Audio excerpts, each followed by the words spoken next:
Hi everyone, this is not a video that I was expecting to make today. I didn't know if I was going to make it, but after some battling with my thoughts around it, I think there are some things that should be said.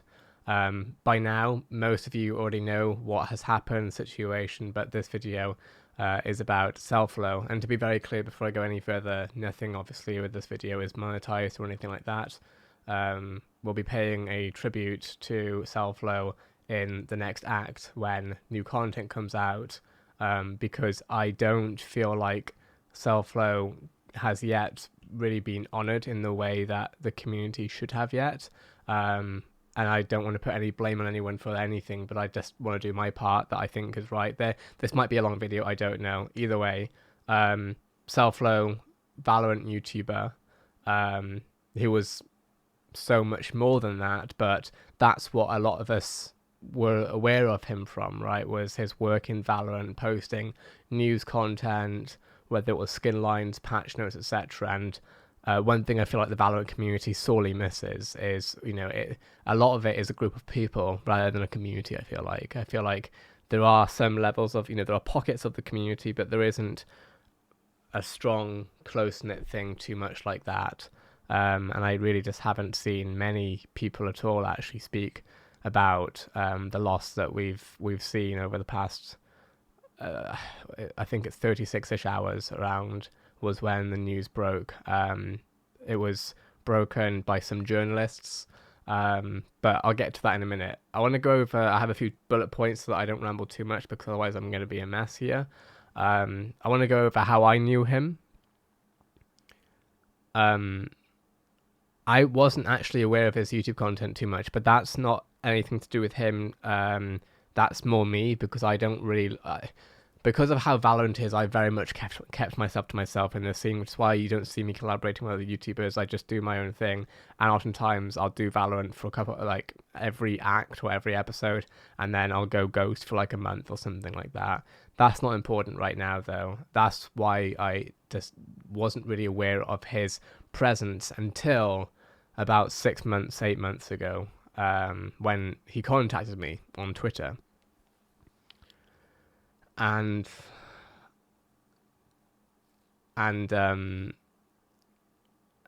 he was really polite, and he was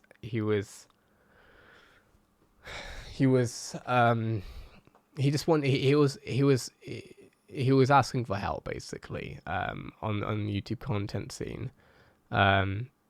And I have an enormous amount of respect for anyone who goes out of the way to talk to someone, especially when, you have, not that it matters, but, less followers, which in this scene, it does matter to people. Not necessarily to me, but it does matter to people. And that's why my DMs are open, so that people can ask me questions, because I love talking to people. No matter who, no matter how, where, etc.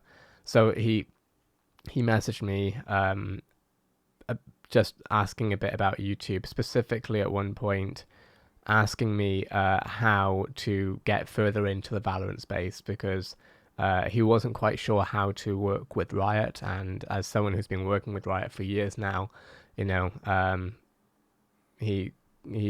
was fortunate enough where he felt comfortable speaking with me and asking me some questions about how to work with Riot and whether or not he'd done anything wrong to not work with them. And he was very driven. He wanted to. I didn't speak with him on a personal level pretty much almost ever, apart from trying to encourage him. I hope he knew that was what I was trying to do. But I want to make it very clear, because in his note, which I'm sure you can see on the Twitlonger, one thing that, Valorant, I think, was my guess, and I don't know, but my understanding is that Valorant on YouTube was incredibly important to him. And I think it was a positive aspect of his life, shall we say. And I was not aware, as you don't ask generally. I feel like, I don't know, maybe I'm the only one who does this, but generally when someone just DMs you asking you about YouTube advice, you don't ask for their life story, right?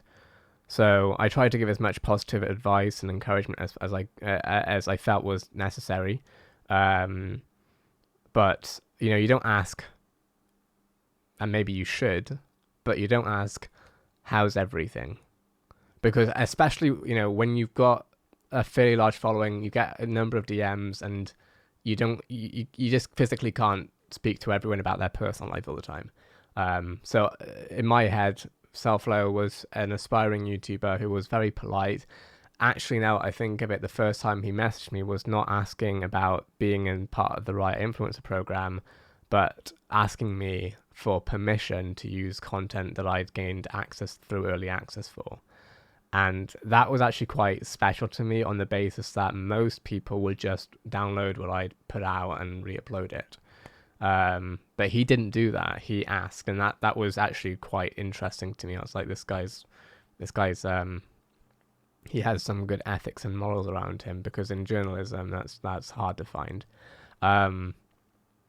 So he asked me, whether or not he'd missed something, whether there were certain criteria that you have to reach.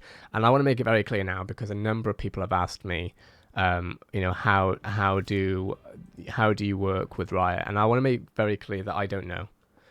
I've been working with Riot since around October-ish. I was contacted by them, I think, in July or August of 2020. VALORANT Hub didn't know Riot prior. VALORANT Hub started during the alpha of Valorant, so there wasn't any set criteria. They just reached out to me on Discord and said, if you want to work with us, let us know, and we'll give you early access to certain things when they come out, like new map stations and stuff. Now, I think how it works, and I don't know. I want to put this out, because if anyone else is wondering how it happens, I don't want anyone else thinking that it's their fault that they're not working with Riot. And I know this sounds trivial in the way, but he brought it up in his letter, and that broke my heart. Selfishly, one thing that I am glad that I did offer advice with I made it very clear that him not being in early access events was nothing to do with him or his ability or his creations or anything. And I say the same thing to anyone. I don't know what the criteria is, but my honest guess, and I don't work at Riot. Yes, I work with Riot sometimes, but they won't give it. If you think they give us almost any information, they just don't. They give us stuff on a need-to-know basis for content only. My feeling is that Riot has, the way that it works is you speak with points of contact. So I don't speak with the CEO of Riot or something like that, obviously. I speak with someone who Riot has hired to speak to influencers with, as we'd have with any other company, whether it's Activision, Blizzard, or whatever. You have sort of people who are the middleman, who work with creators and then feed it through. And I have a feeling that basically they only have so many people that they can work with at a time, and all these things, because there are so many people who are deserving to work with Riot who don't. And that's not on, again, I say deserving purposefully. Cellflow is one of those people who he deserved to work with Riot, and in fact, Riot would have been lucky to have worked with him, but they clearly just didn't reach out to him. And I don't think YouTube, YouTube, I think YouTube, like I say, was one of the positives. And he clearly was just treated awfully by life in just such an unacceptable way that so some of the disinformation that went out was journalists who shouldn't call themselves journalists, because it's not journalism, or it's bad journalism, saying that what caused Cellflow to do what he did was a decline in YouTube viewership. And I'm going to make it very clear. I'm going to look into the camera and say that Cellflow was one of the most capable YouTubers in Valorant, without a doubt. Especially considering where he was from, the opportunities that he had, compared to people I know in the UK who have way more opportunities. What he managed to achieve with his YouTube channel was nothing short of unbelievable. And I truly believe that he would have become one of the biggest YouTubers in Valorant because he had drive, he had passion, he had natural ability. Um, he knew how to serve an audience. And whilst none of that matters as far as a personal human being, when someone's passionate about something, people have North Stars, I feel like, and there are things that keep people going. Um, so not only was he capable, but his channel was rising, his channel was growing. Um, he would have, he already was a star, but he would have been an even bigger star in the Valorant community, and even after that, he would have gone way further. He just understood YouTube better than I think almost anyone gives him credit for, and I wish I had told him that back then. I wish I don't know if he knew how much I respected his grind. The thing is that you never know or expect to have that sort of hindsight. When I saw the tweet today about his passing, you sort of you blink and then you're like, that's got to be someone else. Not that you ever want to see anyone pass, but I wasn't expecting to see it to be him. I want Valorant to be more of a community. I do. I don't know if that will ever happen. And if it does, it will take a while. I don't also even know if Valorant could have helped SeLFlo. I know. When someone who even very briefly, does something like this, it breaks you. Yeah.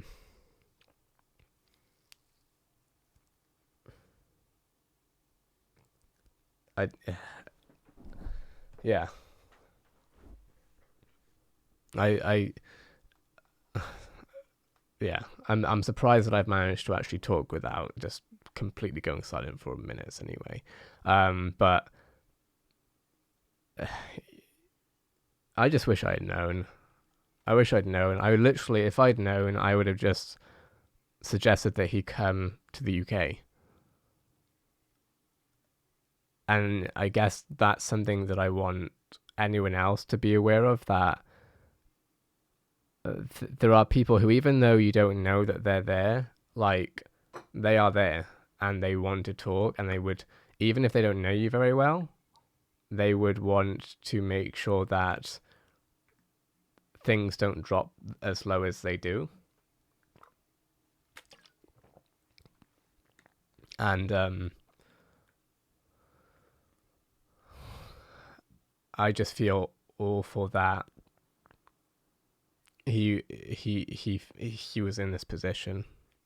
I'm the thing that I'm glad that he was able to enjoy, I think, was YouTube, and I think he was aware of how much the community loved him.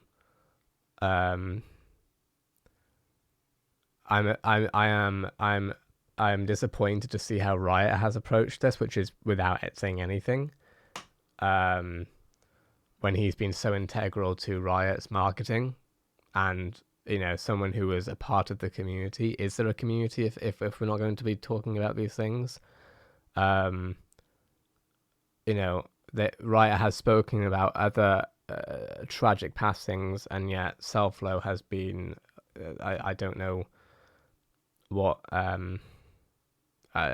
Yeah. This doesn't seem like a community. And I've kind of accepted that at this point.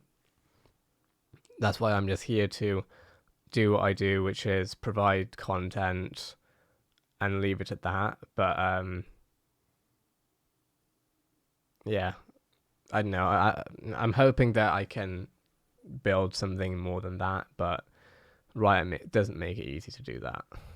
There's a lot of unhappiness with it around content creators. I did write an article about it.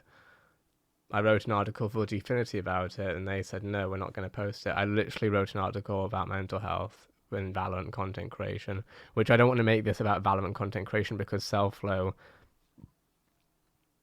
made it very clear that he was treated awfully by his close surroundings. But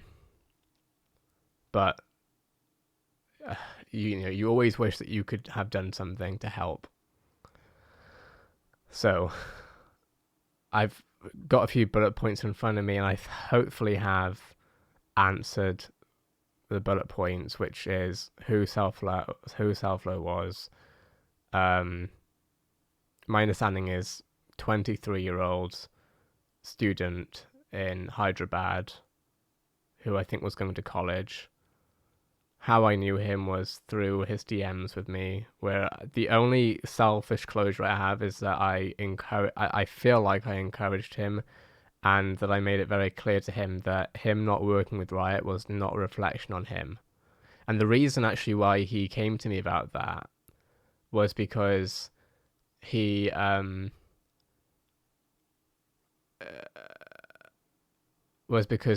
had seen that I was one of the only few people who are vocal about disparity within news and content creators and stuff.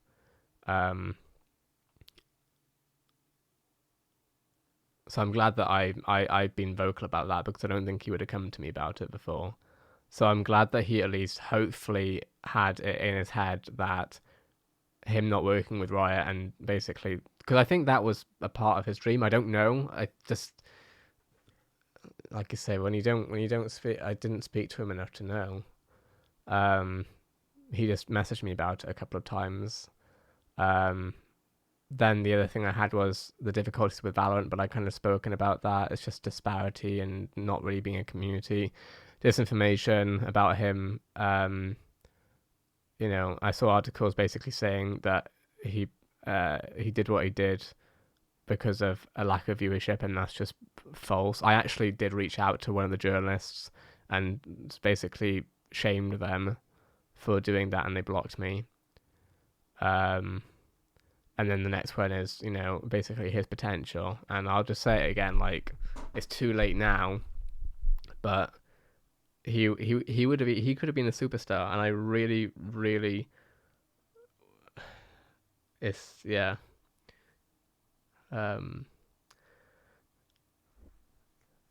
So if anyone watching this feels like has felt a certain way, part of I'll be very honest, like, this is me being very transparent. The reason why I haven't necessarily had to stop and just break down is because I've broken down enough today. I don't have any more of it in me.